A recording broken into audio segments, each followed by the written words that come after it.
SIR এবং CA নিয়ে সমর্থন করে সংকল্প যাত্রার এক সভা অনুষ্ঠিত হয় চাকদাহ স্টেশন সংলগ্ন ঘোড়া স্ট্যান্ডে। সেখানে উপস্থিত ছিলেন রানাঘাটের সাংসদ জগন্নাথ সরকার, চাকদার বিধায়ক বঙ্কিমচন্দ্র ঘোষ, অর্জুন সিং এবং সজল ঘোষ সহ অন্যান্য নেতৃত্ববৃন্দ।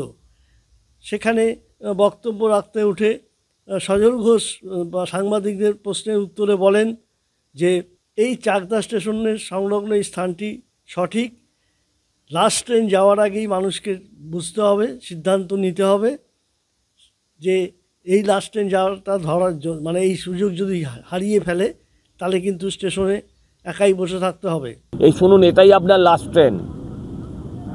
26ই হচ্ছে এই চাকদার মানুষের, রানাঘাটের মানুষের তথা পশ্চিমবঙ্গের মানুষের, যারা এইখানকার প্রকৃত ভূমিপুত্র, যারা এখানকার প্রকৃত রাষ্ট্রবাদী মানুষ, হিন্দু মুসলমান নির্বিশেষে, তাদের জন্য এটাই লাস্ট ট্রেন।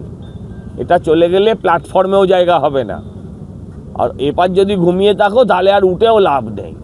পাশাপাশি তিনি পৌর বোর্ড সম্পর্কেও, যে পৌর উন্নয়ন, নগর উন্নয়ন দপ্তর যে শোকজ নোটিশ করেছে চাকদাতে, সেই সম্পর্কেও তিনি বলেন যে শোকজ নোটিশ করলেও উত্তর দেয়নি, এটা লোক দেখানো। এবং যেহেতু এখানকার সাধারণ মানুষ এদের পরিষেবা নিয়ে অভিযোগ করেছিল তাই এটা করেছে।